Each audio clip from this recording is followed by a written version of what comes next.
पुण्यतोया भगवती भागीरथी के दक्षिणी पुलिन पर बैठकर उत्तराभिमुख परीक्षित जी भागवत जी की कथा का अमृत पी रहे। कल आप सभी भक्तों से गोवर्धन गिरिराज जी की पावन कथा प्रस्तुत की।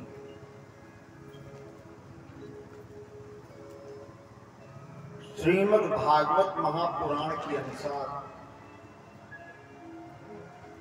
गोवर्धन पूजा की पावन कथा है, लेकिन गोवर्धन की उत्पत्ति ये कैसे हुई और गोवर्धन की क्या महिमा है, इस पावन प्रसंग को गर्गाचार्य जी ने गर्ग संहिता में वर्णन।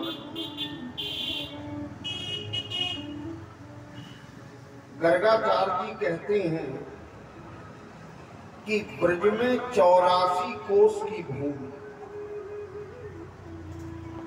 और 24 वन, कितने वन? 24 वन। यमुना जी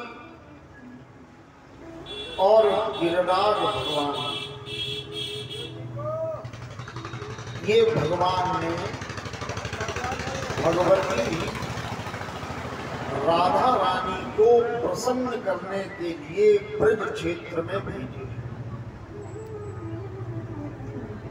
ये सभी दिव्य हैं, अलौकिक हैं।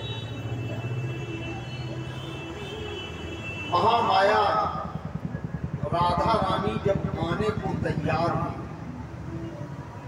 ब्रज में, तो ठाकुर जी से कहा कि मैं वहां तब चलूंगी जब इतनी वस्तुएं मेरी प्रसन्नता के लिए वहां भेजी जाए। तो इसीलिए ब्रज की महिमा है, वहां जितनी वस्तुएं हैं वे दिव्य हैं, अलौकिक हैं। गोवर्धन के संदर्भ में अनेक ग्रंथों में कई प्रमाण मिलते हैं। एक तो राम जी ने जब समुद्र पर सेतु बांधा तो हनुमान जी इस पर्वत को ला रहे थे, तब तक रामाज्ञा हुई कि जो बानर जिस पर्वत को लिए है वही रख। हनुमान जी ने रखा। गोवर्धन पर्वत ने ये कहा था हनुमान जी से, यदि राम जी मेरा स्पर्श करें तो मैं चलने को तैयार। हनुमान जी ने ये वचन दिया, लेकिन जब रख दिया तो गोवर्धन पर्वत ने कहा कि अब तो हम अपने स्थान से भी आ गए और राम जी की सेवा में भी नहीं लग सकते। तब हनुमान जी ने ये निवेदन राम जी से किया। भगवान बोले, मैं द्वापर में जब कृष्ण के रूप में अवतार लूंगा तो स्वयं इस पर्वत को उठाऊंगा और जो मेरा स्वरूप मानकर गोवर्धन गिरिराज जी का पूजन करेंगे वो उचित मनोवांछित फल प्राप्त करते। एक प्रमाण मिलता है कि ये द्रोणाचल पर्वत का पुत्र है। कौन? गिरिराज, गोवर्धन जिसको कहते हैं। एक बार महात्मा पुलस्त द्रोणाचल पर्वत के पास गए। पुलस्त जी ने कहा कि मैं गोवर्धन पर्वत को काशी में स्थापित करना चाहता हूं।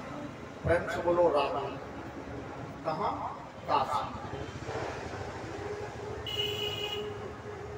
तो द्रोणाचल पर्वत ने कहा कि अगर मेरे पुत्र का मन हो गोवर्धन का तो तुम्हारे साथ जा सकता। गोवर्धन पर्वत ने कहा कि मेरा इतना विशाल शरीर है, 8 योजन लंबा, 5 योजन चौड़ा और 2 योजन ऊंचा, तुम हमें लेके जा कैसे पाओ? पुलस्त जी बोले, मेरे पास में तपबल है, मैं लेके चलूंगा काशी। गोवर्धन भगवान बोले, पर्वत बोला कि जहां आपने मार्ग में रख दिया वहां से तुम फिर हमें उठा नहीं पाओ। पुलस्त जी ने ये शर्त स्वीकार और लेकर के चले गोवर्धन पर्वत। ये आ रहे थे कि यही जहां ये रखा है, यही रख दिया और नित्य कर्म करने के बाद जब इसको उठाने लगे तो ये पर्वत नहीं उठा, क्योंकि इसने तो पहले ही वचन दे। और जब पर्वत नहीं उठा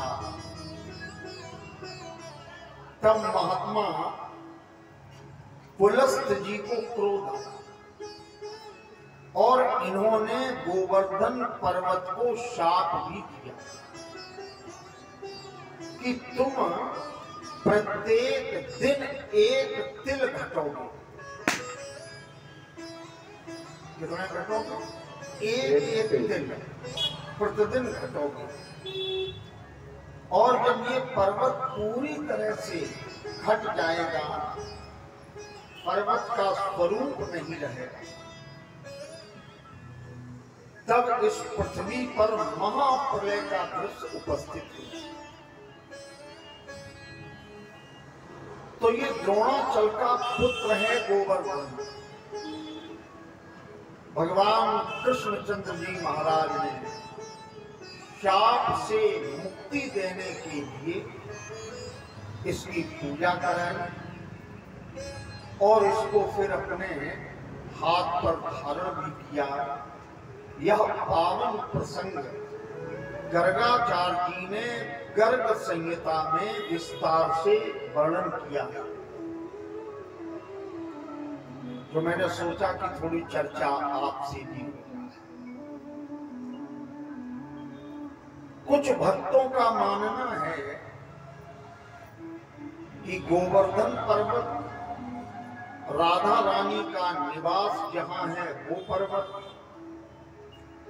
नंद बाबा का जहां निवास है वह पर्वत, और भगवान ने जहां लीलाएं की हैं, ये सब दिव्य वस्तुएं हैं। ये इस लोक की नहीं है, ये सब गोलोक की ही वस्तुएं हैं, जो रमण बिहारी परमात्मा कृष्ण और राधा रानी की प्रसन्नता के लिए, लीला संवरण के लिए इस धरा धाम पर आए। इन्हीं शब्दों के साथ आइए प्रसंग से जुड़े। देवर्षि नारद ने वीणा उठाई और देवताओं के राजा इंद्र से कहा कि एक ग्वाले ने तुम्हारी पूजा बंद करवाई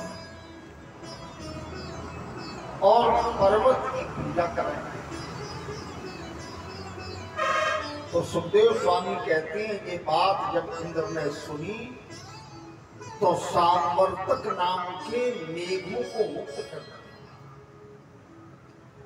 जो प्रलय में जलवृष्टि करते हैं।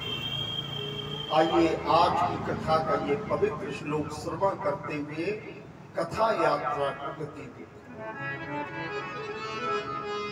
इत्थं भगवता ज्ञातः मेघा निर्मुक्त बंधना।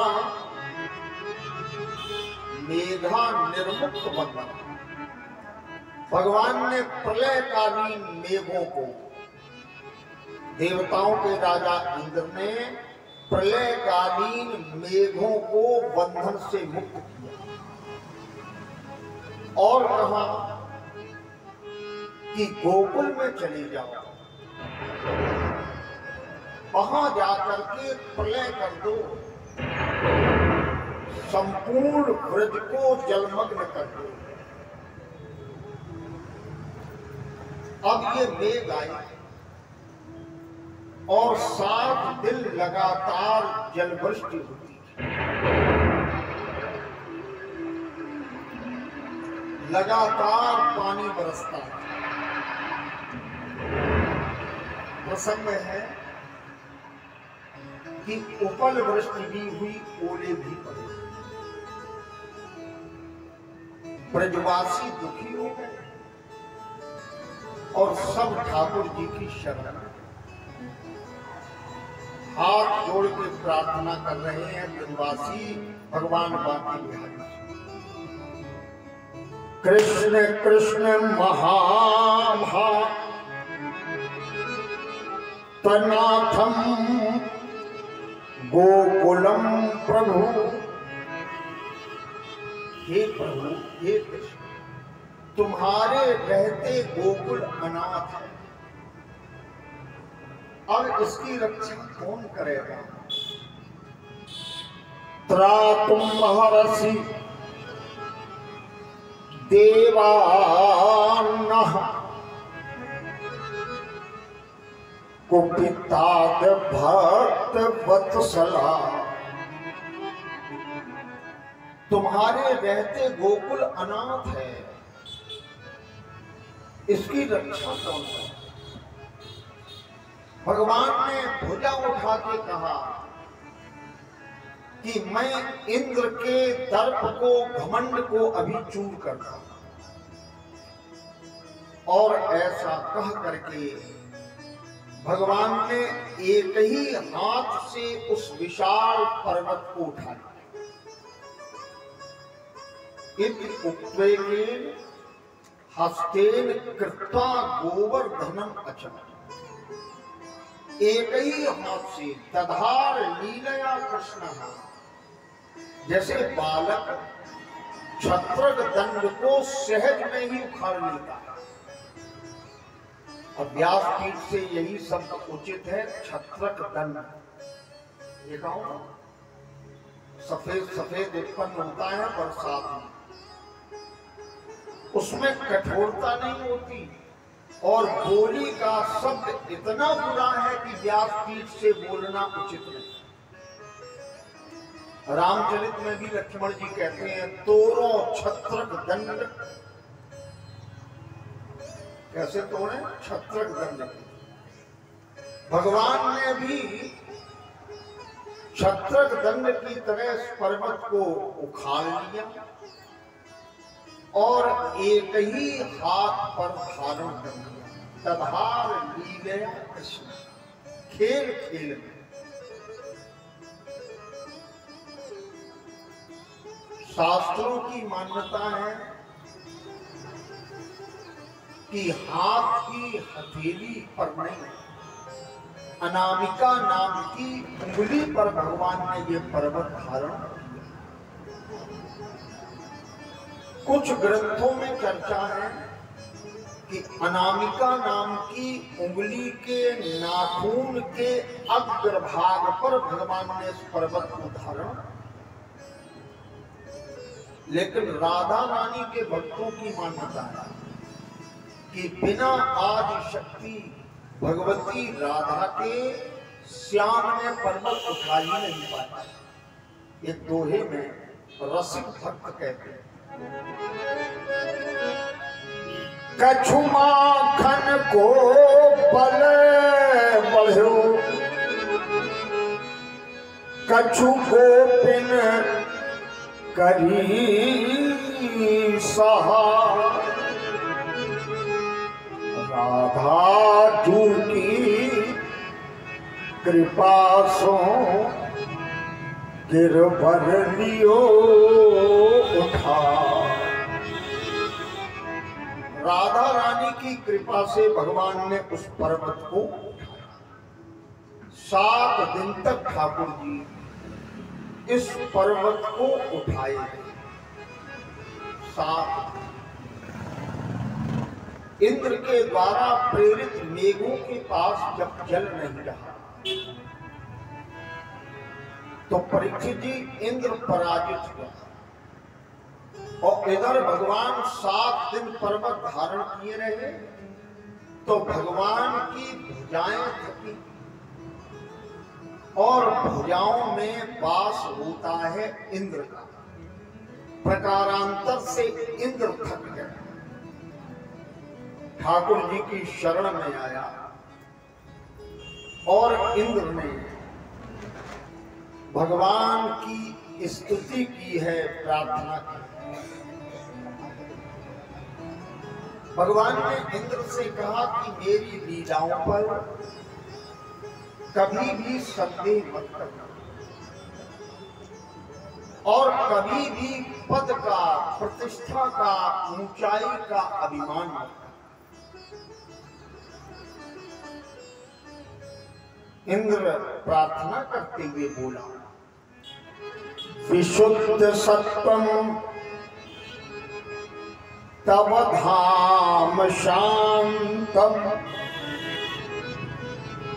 तपोमयं ध्वस्त रजस्तम मस्कम मायामयोऽयं गुणसंभवाः न विद्यते ते अनुग्रहानुबन्धः। प्रभु तुम सत्य हो, तुम्हारा धाम सत्य है, तुम्हारी लीलाएं सत्य हैं, तुम्हारे अवतार सत्य हैं, तुम्हारा जन्म सत्य और तुम्हारे अनुबंध से ही ये चतुष्ट है सृष्टि चल रही है। सब जगह तुम व्याप्त हो। प्रार्थना इंद्र की ठाकुर जी ने स्वीकार और जब जल निकल गया, रास्ताएं खुल गई तो भगवान ने उस पर्वत को वहीं पर स्थापित किया। सुखदेव स्वामी कहते हैं, भगवान अपि तं शैलम स्वस्थाने पूर्ववत प्रभु पश्यताम् सर्वभूतानां स्थापयामास लीलया। खेल खेल में ही गोविंद ने उस पर्वत को उठाया और खेल खेल में ही वहीं स्थापित कर दिया। अब थोड़ा विचार करें, हम आप मंदिर में जब भगवान की स्थापना कराते हैं तो पत्थर की प्रतिमा को पत्थर नहीं मानते, भगवान मानते। और ठाकुर जी ने अपने हाथ से जिसको स्थापित किया हुआ वो तो साक्षात प्रभु का ही स्वरूप है। तो आज भी मान्यता है कि भगवान का स्वरूप मानकर जो भक्त गोवर्धन गिरिराज जी का पूजन करते हैं, परिक्रमा करते हैं, श्रद्धा से समर्पण करते हैं, ठाकुर जी की कृपा से वो उचित मनोवांछित फल प्राप्त, और वो परंपरा आज भी है। भक्त गोवर्धन भगवान की आज भी पूजा और परिक्रमा करते हैं। तब इंद्र वापस गया। इसके बाद भागवत जी में बड़ा प्यारा चरित आता है कि नंद बाबा को वरुण लोक से भगवान कृष्णचंद्र जी महाराज वापस। भरतवंशी राजा परीक्षित जी जानना चाहते कि आखिर क्या हुआ कि जल के देवता वरुण के दूत नंद बाबा को पकड़कर ले गए तब श्री सुखदेव जी भागवत जी का प्रसंग सुनाते हुए बोले, एकादश्याम निराहार संभ्यर्च जनार्दनम स्नातुम नंदस्तु कालिंद्या द्वादश्याम जलमाविशत। एक बार नंद बाबा ने निराहार एकादशी का व्रत रखा, बिना जल और बिना भोजन के ये व्रत किया था। भगवान विष्णु को ये एकादशी का व्रत बड़ा ही प्रिय है, तो व्रत और द्वादशी रात्रि के दूसरे पहर के पहले ही लग चुकी थी, समाप्त हो जाती। एकादशी के व्रत का पारायण द्वादशी में ही होता है। और मैं निवेदन करूं कि प्रत्येक वैष्णव एकादशी का व्रत जरूर करना चाहिए। तो नंद बाबा ने व्रत किया और द्वादशी रात्रि में लग गई, तो नंद बाबा रात्रि में ही यमुना स्नान करने के लिए चले। अब एक नियम है कि रात्रि के दूसरे पहर में किसी सरिता या सरोवर या स्थिर जल में या चलायमान जल में स्नान नहीं करना चाहिए, क्योंकि वो आसुरी बेला हो, उस समय स्नान वर्जित है। लेकिन बाबा प्रवेश कर गए, क्योंकि अगर प्रातः काल स्नान करते तो त्रयोदशी लग जाती और एकादशी के व्रत का फल नष्ट हो जाता। अब जैसे ही नंद बाबा ने डुबकी लगाई तो वरुण भगवान के जो सेवक थे वो नंद बाबा को पकड़ करके वरुण लोक में ले। समय हो गया, बाबा वापस नहीं लौटे। ब्रज में हाहाकार मच गया कि नंद बाबा जमुना में डूबे। ब्रजवासी दुखी हो गए। भगवान के कान में जब ये शब्द पहुंचे तो भगवान ने पीला दुपट्टा कमर में बांधा और भगवान श्याम सुंदर आग यमुना में कूद गए, सीधे वरुण लोक पहुंचे ठाकुर। जब भगवान को उपस्थित देखा तो वरुण जी ने हाथ जोड़ करके ठाकुर जी की स्तुति की और अपने सेवकों की भूल को वरुण भगवान ने स्वयं सीखा। क्या कहते हैं वरुण भगवान? नमस्तुभ्यं भगवते ब्रह्मणे परमात्मने न यत्र श्रूयते माया लोक सृष्टि विकल्पना।